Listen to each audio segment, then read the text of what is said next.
Hey, I've been talking for a minute and now I realized that I was on mute. So I say that the recording has been started, and for today I did not, no one came up with any particular topic to discuss. Therefore, I assume that today it's going to be a pretty much standard meeting about checking on release status, discussing issues, and possibly identifying topics for next release, since I believe that 0.40 should be out next week. So maybe we also want to start thinking about 0.5. Anyway, unless someone wants to bring up some different topic for today, I will say let's start with discussing release 0.40, right? Does that make sense to you? Yep. Yeah, sounds good. Okay, sounds good. So for making things easier, I'm going to share my screen. Since I have 1,000 open windows, I'll try and share exactly the one that we need, which I think is this one. Yes. You should be seeing now that 0.4040 issues tagged for the next release. We need to verify, let's do a check of the status of each open item. So let's start with item 181. Antonin? Yeah, that's mine. Fortunately, I haven't had time to make progress on this. I'm not sure I'll be able to do it for 0.4.0 because I have other items tagged for that release. Okay, so I found, shall we start on untagging it at this stage, do you think? Yeah, probably. Okay. Did you already create a tag for 0.5 by any chance? No, but I can do it now. Why Yeah, don't you okay. do the next item while I'll do that. All right. So let's clear this milestone. Perfect. Then exporting Prometheus metrics for OVS performance and routes. Kobe, what's up here? Pretty much the same place. Okay, so that's another yeah. I guess that's another untag because this one is a large patch and it's very unlikely that we can make it in a week, right? Yep. Okay. And expose. Yeah, go ahead, Kobe. Sorry. No, Cody joined. I just said hi. Sorry about that. Hi, Cody. Reboot. Sorry about that. Yep. All right. So the issue for exposing the logs publicly, I did not see any progress being made on the upstream ticket. So now we should take probably, first let's see if there is any update on the issue because I did not verify that. No update on the issue. I see that we have an internal ticket for allowing, for publishing our log servers to a public IP address. But unfortunately, I did not see much progress on that ticket. So now I would like to discuss with you whether you think we should keep pursuing that route if you're British and keep pushing for that, or have a different solution. We were considering sharing the OpenStack log server. I think our logs are not using that much space, so I guess there could be a little bit of space for the Antrea logs. And the other option, of course, would be publishing the logs to some public storage. So not public storage, like EC2 or S3 or whatever. I think we've decided to move forward with actually moving the entire testbed to the cloud, to AWS. Yes, that's right. That's me. I mean, EC2 and S3. The thing that I believe that if we go into that direction, we just need to figure out that somebody that sponsors this this activity, right? Because or are there free cloud credits or whatever for open source? I don't think that anyone is giving out those credits anymore. A few years ago they used to do that, but it seems that we can actually use, for now at least, a VMC testbed. And so I don't think we need to worry about credits right now. And then maybe we can revisit if we get approved for CNCF. So did you say a VMC testbed? Yes, yes. And okay, and So Antonio, so even now we can still, I'm not sure we're already doing that or not, but I think we can still connect the agent controller and OS logs, right? From CI. No, we cannot right now. Why? We just, I mean, apparently we cannot, like, well, actually, I don't know. It may be possible. I think what they were trying to do is expose the Jenkins server to the internet, so you can just like Okay. access the Jenkins UI with as a non-privileged user, non-logged in user, and just look at the logs. What we could do is basically, I guess, what they were talking about for OpenStack, which is like we could like package the logs in some tarball and upload it to S3 or some other storage service. And then those logs would be accessible as a tarball, which is not like ideal. Okay. Got it. okay, but is someone already working on this? Or is that or is it just that if we want to use a VMC testbed, it could be made available to us? I think Zhengsheng started like working on this. Okay. All right, good. Then we are going to this. I think that we can commit to going in this direction, and maybe we can check with John Sean in the next few days to see what's the status there. All right, then for publishing the AntCTL binaries for different platform in releases, I have to admit that I don't even remember what this is. It's just about having a CLI that works in a CLI that works on multiple platforms. Yeah, it's about attaching the NCTL, the pre-built NCTL binary to the GitHub release. So you can just like run the CLI out of cluster by providing it with a kubeconfig file on any platform outside of the cluster. Okay, right. Perfect. So yeah, indeed. I remember now that looking at the update that you left like 3 weeks ago. So basically, this depends on whether we have any useful command, right? Yeah, and I think agent info is about to be merged, right, Janjan? Do you know if it can be run from outside of the cluster, or you need to be within the agent file? So the controller CLI can run out of cluster, but not for agent cluster, not for agent CLI. And we didn't add any useful commands for the controller, right? So we're kind of like still in the same place as for the previous release. Yeah. Okay, so I may move this out of this release if there okay, will be any, because it seems that nothing changed. I think was a explanation I gave before is still valid. okay. Thanks for creating the 0.5 release. So I will switch this to 0.5, and I'll do the same for Prometheus. 0.5, and I'll do the same for the cleanup. Yeah, it's done. You already done that.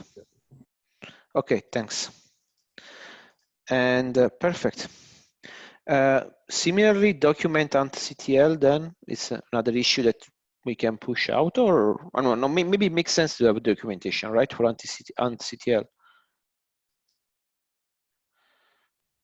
Yeah, it would be good to start documenting it as we go. There is nothing at this time, so. Okay, so being documentation, I guess I don't see yet a PR attached to this issue, but being documentation, I guess we can keep it targeted, right? Yeah, let's keep this one. Okay. Named ports. Abhishek, any update here? Yeah, so the controller side of the changes have been merged. The PR for agent side by Chan is ready for review. Also has the end-to-end test design. Yeah, that's the update for the name code. I think Okay. we should be able to merge that this week. And I didn't get your last sentence. You say it should be pretty much doable for this 0.4 release. Yes, yes. It Okay, should be cool. merged. Perfect. So this one will stay in the release payload. Then named port network policy fails when egress rule match all pods in 2. Yeah. And So this go was ahead. when we ran the conformance tests with our changes for name code. We saw one test failure. That's mainly because how we handle the network policy, egress network policy applied to anywhere or not applied to anywhere with the destination anywhere. So for this also I have a PR which is in review. So that should fix the problem. Perfect. So looks like we have also a fairly advanced state of review, so we should make it for this release. And then the next issue in the list is Cube API server error logs caused by system Antrea Tanzu VMware.com. I think Antonin was working on this one, right? No, I'm not. Wei-Kyung is working on this. I know he has a fix, but he hasn't opened the PR yet for it. And maybe I should ping him. It was, I mean, the fix was usually part of the NCTL framework, a PR. And then because the PR was so big, I asked him to move it out to a separate PR. And Makes I know he sense. removed the code, but he didn't open the new PR, so maybe I can ping him. Okay, but you know, I seem to recall this one is a trivial one, right? So we can keep it targeted because it should be a small patch to fix. Yeah, Is that it's a very correct? small patch. It's just missing some auto-generated code. Okay, perfect. Then this one I remember kind of which one. I'm not sure I remember which one was the issue. Let me see again. I think we discussed it last week as well in detail, but maybe not. So this one was about the kind test failing. And I don't remember if it was the issue that you thought it could appear only on kind or whether it was potentially an issue that could appear everywhere. It's issue 354. Sorry, 244. No, it's just on kind, and I think it's, I described an issue last time about like how TCP connections get removed from contract when That's entering right. on a kind node. And I think this is actually the same thing, but with UDP connections for DNS. And in that case, there wasn't like an easy workaround. I was investigating a fix. Yeah, so I have this PR, I've been running tests on it, but yeah, probably we should move it out of this release. Okay. Okay. The test is disabled at the moment. So. I understand. Perfect. Okay, so it's been moved to 0.5. And then this one, I think that for this one, I think that you have a PR and that we are also able to merge it, right, for preserving the OVS data path flows. So this one I will merge before the release. Yes, at the moment it's actually failing the tests on our test bed, even though it's working for me on a local cluster. And so I don't understand what's causing it, and I need to investigate. Maybe it's a difference in the OVS kernel module, even though it shouldn't matter. So I don't know. I'm still looking into this, but okay. I'll make it. It should make the release if I can. Yes, that's right. That's right. Okay, yeah, this one is a kind of an important fix. So yes, I agree that we should make an effort to have it. And finally, this one is a, let's say, low-hanging fruit. And do we have an assignee for this? Not yet. I wanted to leave it open actually if somebody from outside wanted to take it. That's why I tagged it as good first issue. It's really yeah. Yeah, by the way, I noticed that you tagged like quite a bunch of issues as a good first issue. Thanks for that.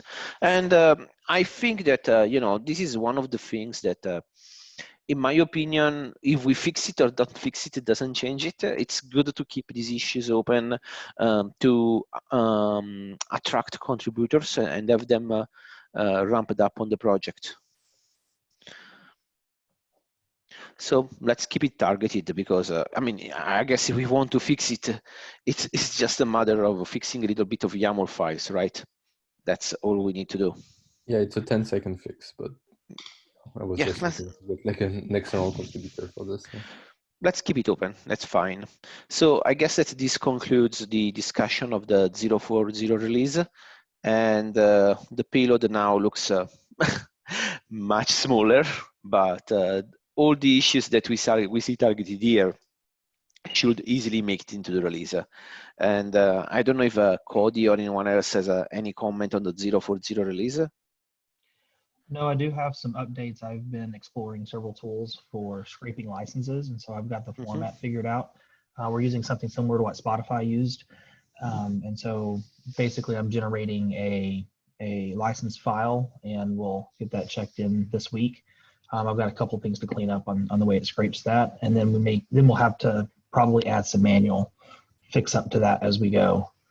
The other thing is appreciate all of your help, Antonin, on the label stuff. I think we're pretty much, I got one more check-in hopefully to wrap that piece up.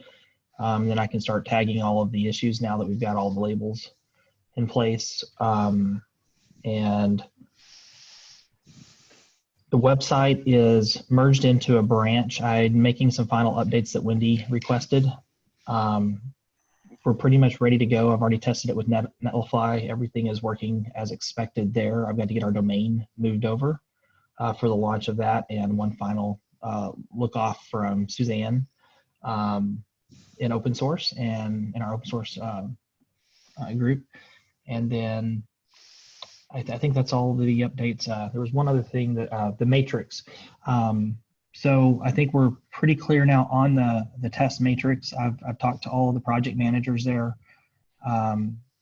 Obviously, we're targeting some additional testing of Antrea, so we're going to work with Rahul on doing some of the public cloud testing and get that written up with the matrix that we've determined. It's primarily looking at Ubuntu, Amazon Linux 2, and Photon. Those are the three primary OSs that we need to get working as soon as possible.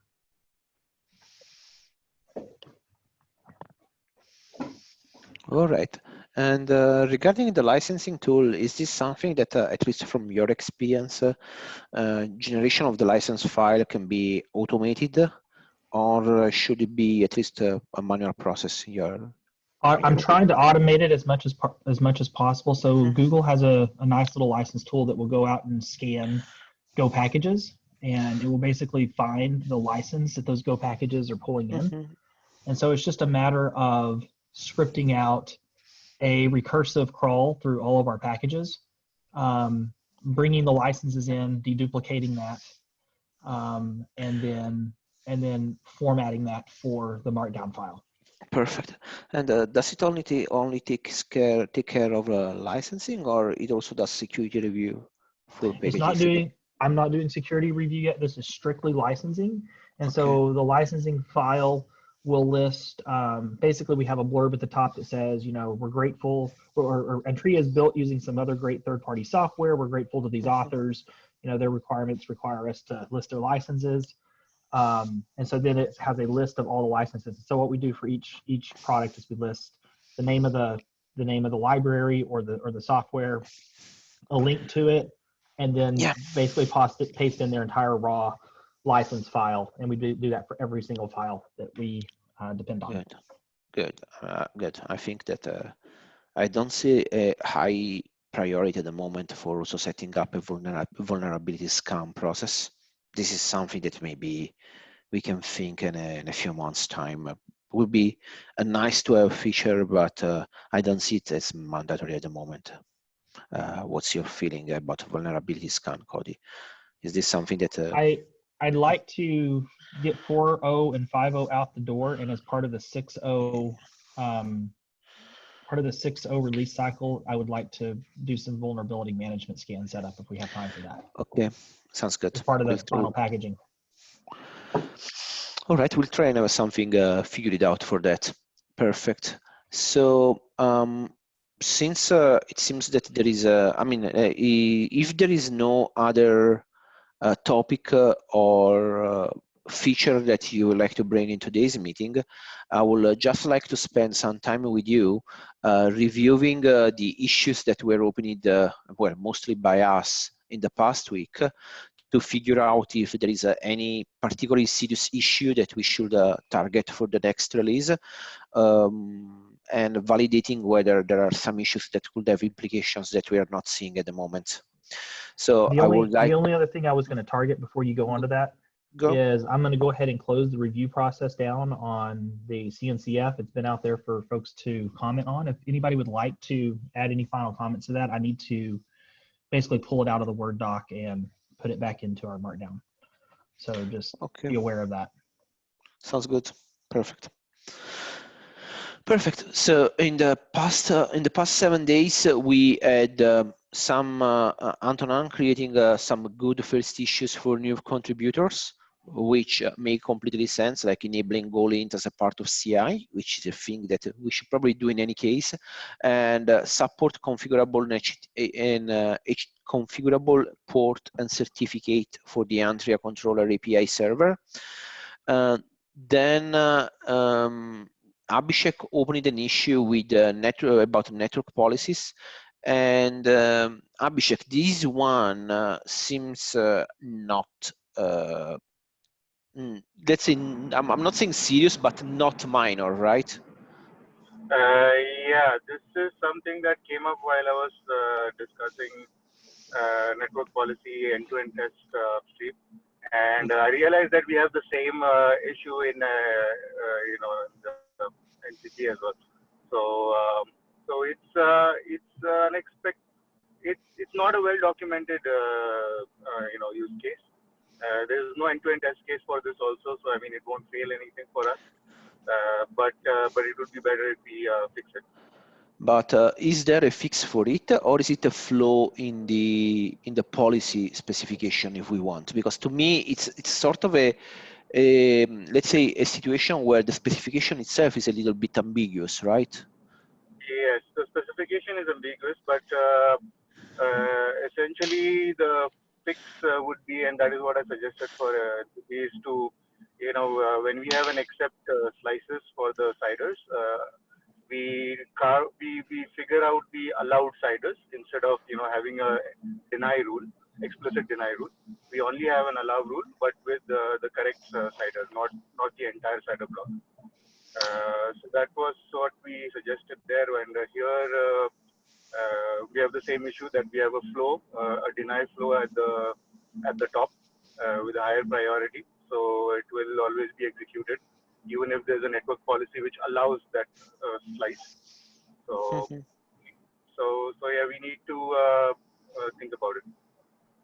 Yeah. So I assume that it's not something that we can fix for 04, right? Yeah, we'll try to. I'll see if I can have something by end of this week. Okay. If not, then at least the next week. All right. Perfect. Okay, so we have an interesting feature that has been pushed, and the Xiaoming, I hope that I got her name correctly, asked me if we want, pinged me to see if we support this one, and I said no, we don't support it, but maybe it's something that we would like to have it in our roadmap. In theory, I believe if NCP wants to be if Antrea wants to be part of Mortus with Antrea doing the primary interfaces and then some other CNI plugin doing the secondary interfaces, apart from validating these, do you see any other work item that will need to be done on the Antrea side, apart from validating that it can work with Mortus? I think it should work. in my Yeah, mind. right. We should just have like a sort of a test bed where we enable Multus as well and integrate it in our CI pipeline. But do you see any requirement to run Antrea for secondary IPs? I don't see a requirement for that at the moment. That's why I was asking only for primary. Sure. But if we see a scenario where Antrea could be managing the secondary interfaces, then I don't even know if it's multi. Yeah, it can be the thing. The thing is that the way that Antrea works, for secondary interfaces. Well, maybe yeah, we can figure out a scenario, but at the moment, it will not. It will be probably more. I'm afraid that it seems that I'm more looking for. It looks like more a problem looking for a solution. Sorry, a solution looking for a problem than an actual need that we are going to address. So I will say that if we want to enable Multus, then perhaps let's just start with Antrea managing the primary interfaces, Sure. and then something else the secondary. So talk about, do you know the status of other CNI, like other CNI with policy like Calico or Cillian? Do you think they can be the secondary CNI client? So in my experience, when we talk about Multus, we are mostly referring to telco use cases, and the secondary interfaces is typically not one of the CNIs that we are used to know. The secondary interfaces is typically some pass-through, some directly attached VLAN interface, SRIOV, or stuff like that. Okay, got it. But we can work with Xiaoming that asked for this feature to refine the requirements perhaps and see if we can target something likely for the 0.6 release. I don't think that we will have enough time for anything in 0.5 for this in this area. And that's all about Multus. And I saw quite a lot of activity, Cody, on your issue for creating the website instead. Correct. So when the website was delivered, it was delivered as a Jekyll build. It was located in a recursive site directory that didn't make really a lot of sense. So what I was originally going to do was just check out the PR and make some edits, but there's actually a significant number of edits that needed to be made. So what we ended up doing is just merging that into a branch. I've made just about all of those edits that I need to at this point, and I've been testing that with Netlify. And so we'll check in my changes to that branch, and then we'll merge it back into master once everybody gets a review on that. All right. And then about issue number 374 and 375, which have been opened by Rahul. Did anyone did some triaging on these issues? Yes, Janjun did. Yeah, basically SDT is not in a kernel OS module. I mean the OS module in mainline kernel. It's only in upstream OS. So yeah, probably we should say unless you manually install OS from upstream. Otherwise, we cannot support SDT. All right, perfect. And regarding the other issue about adding end-to-end coverage for supporting cap mode, I think this one is a consequence of the previous one, right? Might be. Maybe he just mean we should test all the That's right. encapsulation. That's right. Since STT is not working, this means that if you had end-to-end coverage, you would have known it. I guess that this is the point of this issue, which makes sense. Okay. All right. So let's go to the issue list. And these two ones, I did not even a chance to read them because they were filed in the past today. I think since you're just waking up, I don't think that you two had a chance to read them, right? I'm talking about 379 and 381. Nope, so let's read them together. Mm-hmm. Let's do this exercise. So working issue for broad CNI plugin enhancement and upstream test improvements.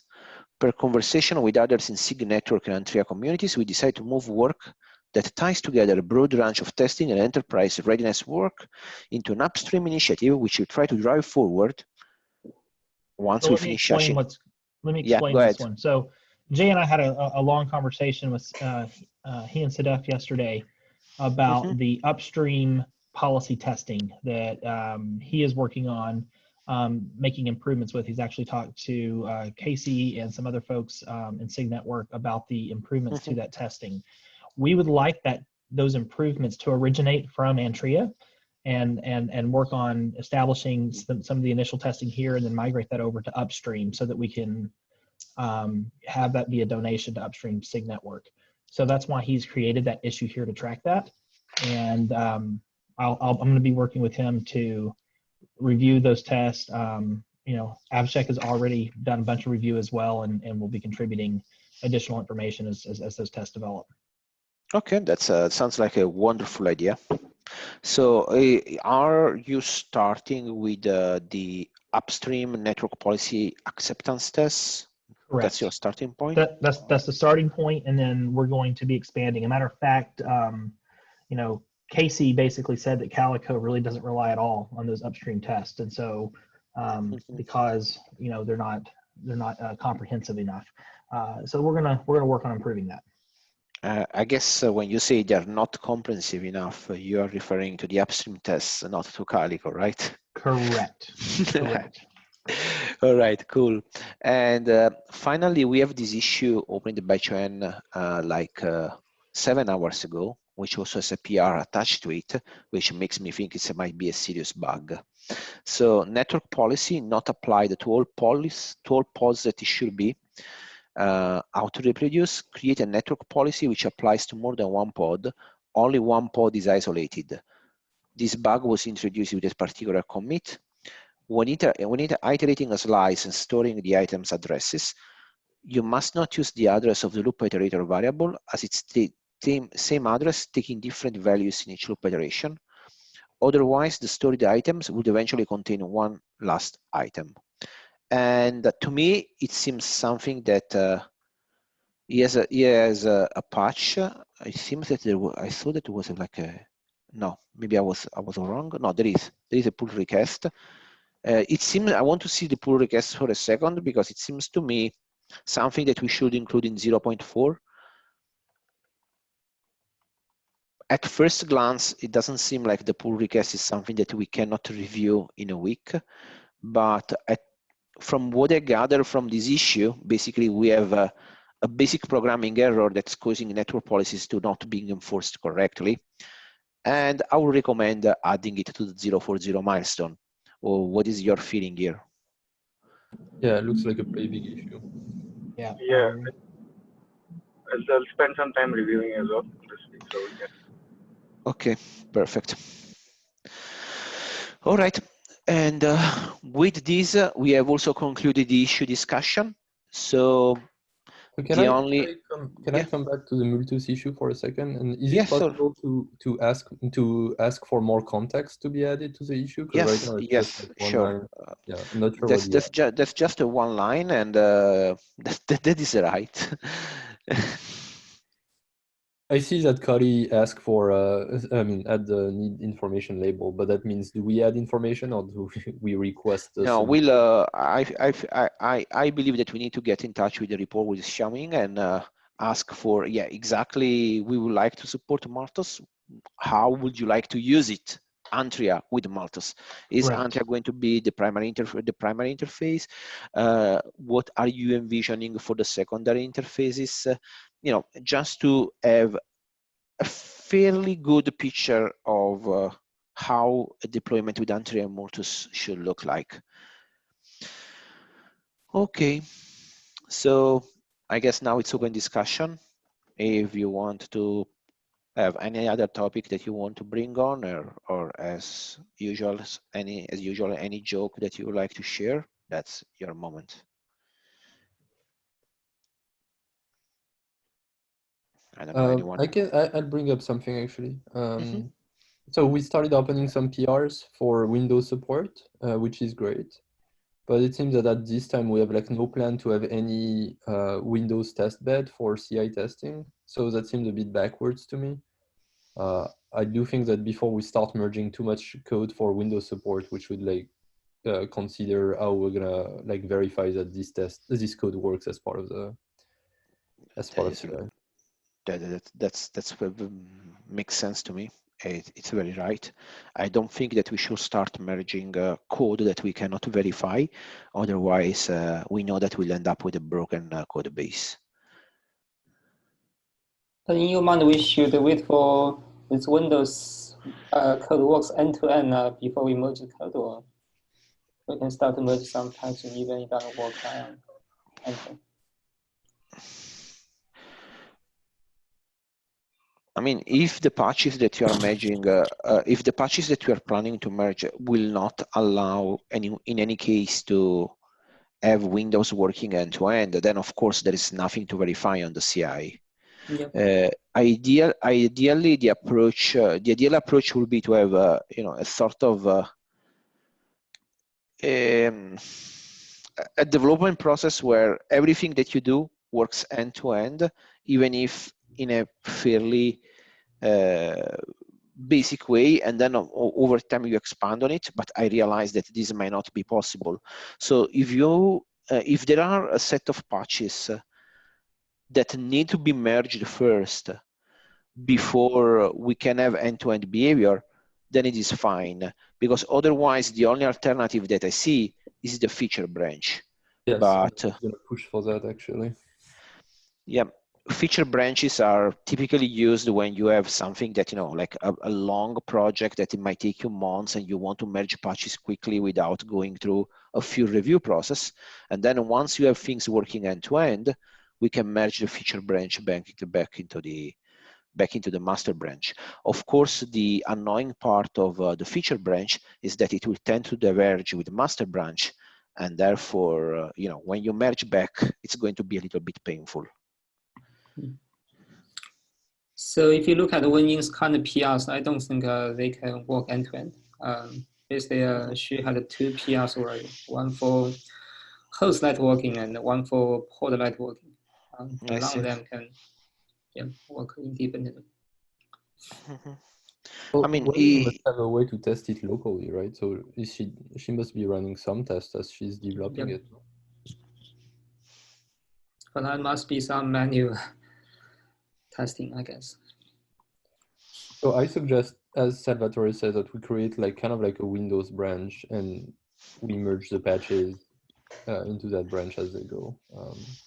And it seems that Wenjing did so much work already, I don't think that feature branch is going to be open for like a year, right? It's probably like a couple of weeks, maybe a month. And so when that branch is ready to go, we need to have like a test bed ready with some Windows VMs constituting a Kubernetes cluster, and then we can just enable tests for that before we merge into master. But even it's a feature branch, I still prefer let's review the PR before merging into that. Otherwise, that's it will be a huge PR to review backport to master. That's how you reconcile like small patches and basically like long ongoing development, right? So. Mm-hmm. Okay. So I have run out of topics for today, and unfortunately, I did not prepare any joke to share. So I really have nothing more to say. Anyone? You don't need to prepare. Yeah, I will prepare some jokes for next meeting, so that if we have some minutes to spare as well, we will tell funny stories. Anyway, so it seems that we are at the end of the meeting. Unless somebody has any last item to bring up, I'll give you 5 seconds, maybe 10, and then we'll close the meeting for this week. And the 10 seconds will be over in 3, okay. 2, 1. Since we have some time, I'm gonna hold everyone a bit longer. So what's the conclusion for the STT? I mean, how do we make progress on the STT issues reported by Raul?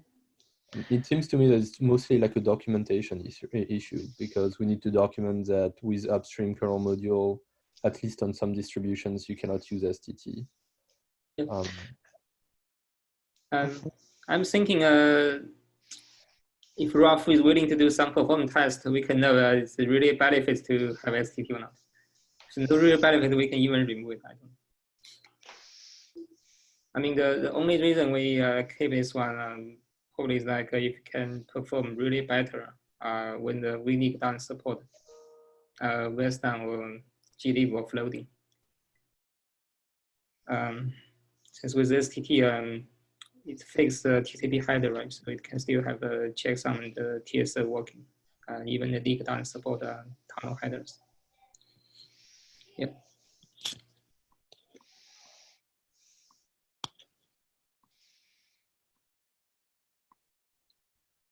But I will follow up with Ralph. Okay, if you follow up, it's good. Okay.